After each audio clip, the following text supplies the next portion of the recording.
to the show. This is The Force Always. My name is Diz, aka David Zammit. Let's get on with the show with the news, the views, the reviews, and interviews. And this is Transition Edition. I'm just going from one place to another. New studio is coming soon. All I got is the humble little logo in the back and yours truly. And so let's get just straight into the news. Now, there's been reports that Mark Hamill, who plays Luke Skywalker,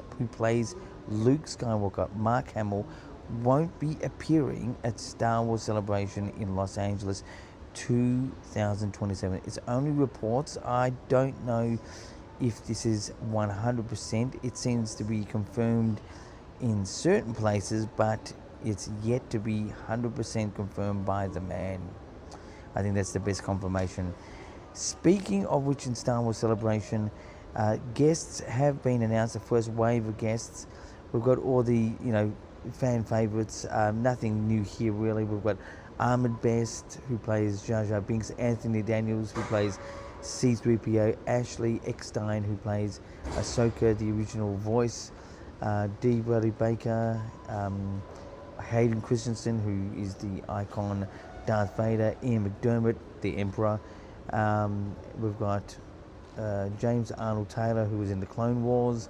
Same with Matt Lanter and Matthew Wood, and even Michelle Ang. That's all we have at the moment with the Star Wars Celebration celebrity guests. While we're on to Star Wars Celebration Los Angeles, I've personally heard nothing back from my last email about the absolute disaster of ticket fiasco with the sales of Star Wars Celebration. It looks pretty abundantly clear that it could not happen, but all I will say to you guys, including myself, is just know that there is a new hope. Just stick with it, stick to your guns. You never know. My biggest suggestion in the new segment, but I'm going to say it, is to go to Star Wars Celebration at Reed Pop. That's REED pop.com. So Star Wars Celebration at reedpop.com. Vent your frustrations and what is happening to the tickets. Question them and be on a wait list. Try not to get too intense because you want to get these tickets. But anyway, that's my suggestion for the time being. Anyway, so to more news. No, that is pretty much the news. But I will let you know that later on in the show, I will be doing a review of a particular movie that has a very unusual name. Now, let me try and say it. Leviticus. Now, it's a very different type of movie. It's not a Star Wars movie, but it's something that I attended to as a part. I was invited to as well. It's an Australian film. It's of the gay genre, and it has it's horror as well. It's a very different type of film. It's just a Star Wars kid like myself with a perspective of what that movie's about in the review section. Anyway, let's get into views. Views is my opinion that I have on anything Star Wars, even story ideas that I may have. So my Star Wars view is that Star Wars Celebration should get their act together in getting some tickets out straight away, because guests are being announced, and it's going to be a harder sell to get these tickets to get into this actual Star Wars Celebration. It is vital that they do it now before many things get announced. It's just imperative. Anyway, that is my viewpoint, which is pretty straightforward, but I'm just doing the fly at the moment as I'm in Transition Edition. Anyway, so now let's get into reviews. Okay, we are at the Palace once again, a very fine type of cinema. Going to see a movie called Leviticus. It's going to be a horror. It's going to be my review coming up.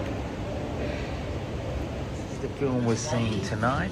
It's nothing to do with Star Wars, but it's like an interpretation from a Star Wars fan to see this type of film. It's going to be freaky.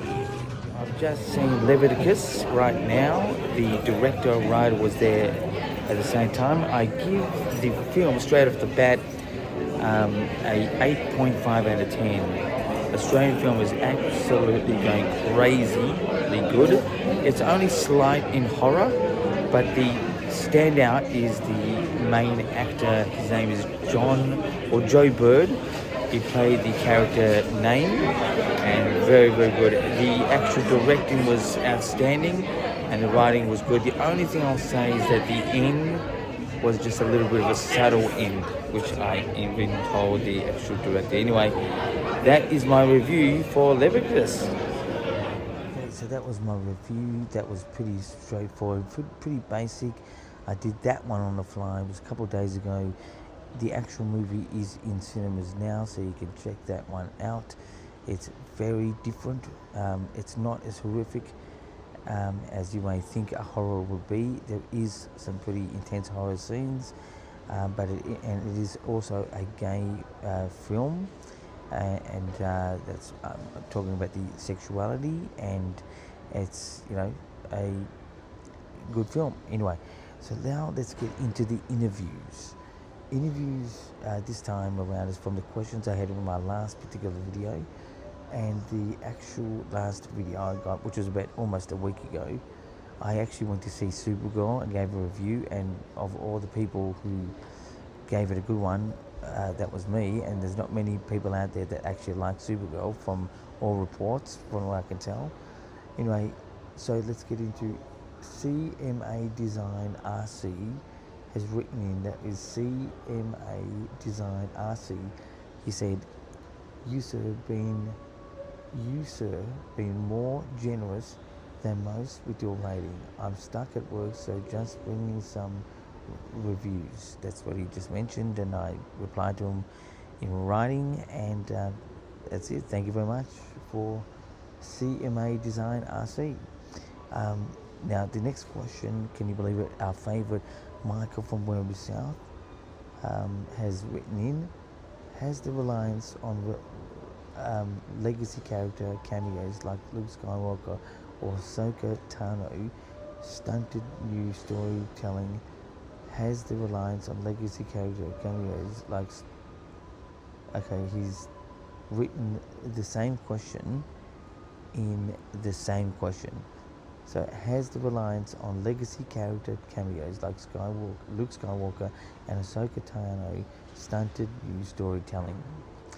I'm going to say no, because the story timeline of Star Wars is about involving and not involving the legacy characters. It's going to be relevant and irrelevant at some stages, and I think it adds to the excitement of characters that we're familiar with, but it also adds to the excitement when we get something original as well. That's my answer to that question. Anyway, the next question from Michael from Werribee South is Andor the definitive gold standard for mature storytelling, or does it lack the classic mystical feel? I think it does lack a bit of mystical feel. It is definitely mature storytelling, but Star Wars, I think, needs to venture in and out of things like this, for the young, for the old, for the in-between, for the commercial, for the hardcore. It just gives variation, and I'm sort of interested in it. I think that's pretty good. So I think it shouldn't be the gold standard. It should be just, something that we come in and out of. But I do think the Star Wars episodic films, 1, 2, 3, 4, 5, 6, 7, 8, 9, and then 10, 11, 12, should be just epic adventures. That's what it should be, of, many variations. Anyway, that is the show for this time around. So subscribe to the channel The Force Awakens. Excuse me for my low voice. I'm just around some people here, so I just don't want to disturb them. But Subscribe to the channel The Force Awakens. I'm here 3 or 4 times a week. This week it may be a couple of times because I'm in transition edition, as you know. And like and share the video. And until next time, my friends, keep rocking.